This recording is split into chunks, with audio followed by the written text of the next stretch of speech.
Perkenalkan, nama saya Nita Puspasari. Saya mahasiswa dari Universitas Hamdan Wadi, jurusan Pendidikan Sosiologi.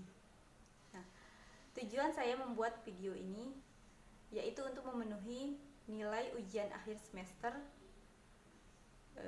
dengan mata kuliah Teori Sosiologi Modern. Baik, langsung saja kita ke materi yang akan kita bahas, yaitu teori konflik menurut perspektif Lewis Alfred Koser.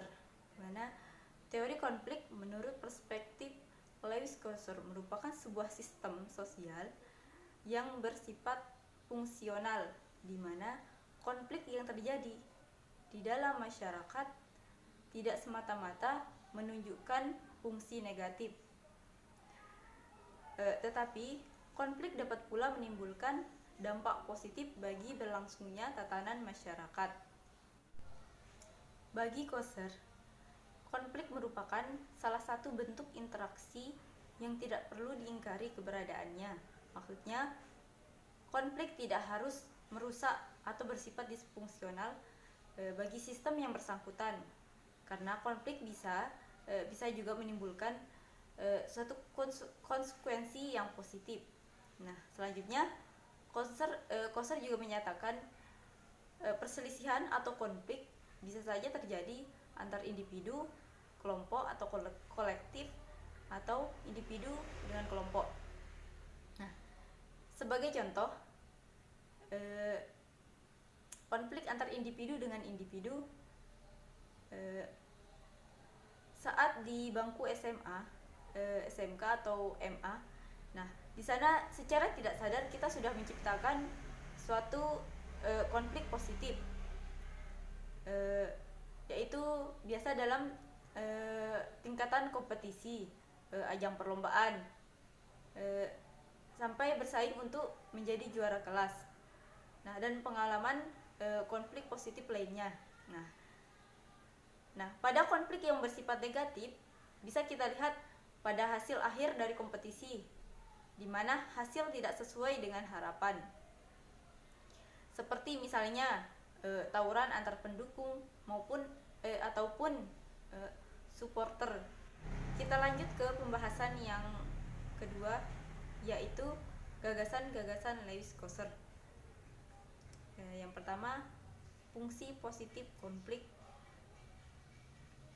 di mana fungsi dari konflik ini yaitu suatu cara atau alat untuk mempertahankan, mempersatukan, dan mempertegas suatu sistem sosial yang ada. Nah, misalnya fungsi positif konflik dalam hal yang menyangkut dinamika hubungan antar in-group atau kelompok dalam dengan out-group atau kelompok luar. Dan yang kedua yaitu katup penyelamat. Bagi Koser, katup penyelamat atau safety valve dapat diartikan sebagai jalan keluar yang meredakan permusuhan, atau biasa kita sebut sebagai mediator. Nah, dengan adanya katup penyelamat atau mediator tersebut, kelompok-kelompok yang bertikai dapat mengungkapkan penyebab dari munculnya konflik tersebut.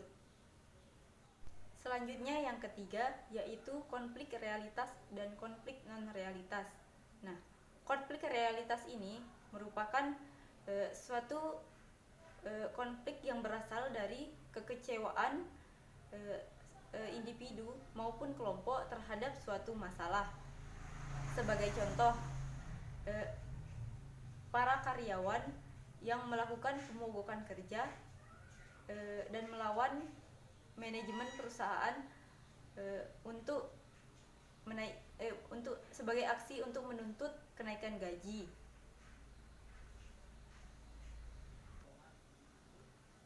Sedangkan konflik non-realitas yaitu konflik yang bukan berasal dari tujuan-tujuan saingan yang antagonistis.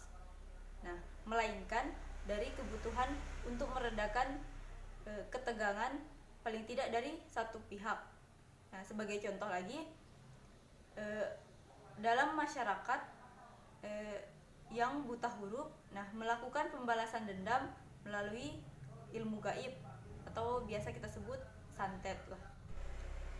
Dan yang keempat yaitu permusuhan dalam hubungan sosial yang intim.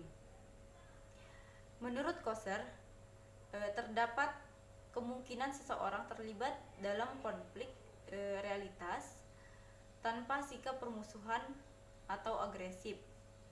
Sebagai contoh, dua pengacara yang selama masih menjadi mahasiswa berteman erat atau berteman dekat. Setelah lulus dan menjadi pengacara, mereka akan dihadapkan suatu masalah yang menuntut mereka untuk saling berhadapan di meja hijau. Masing-masing secara agresif dan teliti melindungi kliennya masing-masing. Tetapi setelah meninggalkan persidangan, mereka akan melupakan permasalahan yang tadi dan kembali menjadi teman seperti mereka pada masa menjadi mahasiswa. Sekian penjelasan dari saya. Semoga apa yang saya sampaikan bermanfaat, dan bila ada kesalahan saya mohon maaf. Sekian. Wassalamualaikum warahmatullahi wabarakatuh.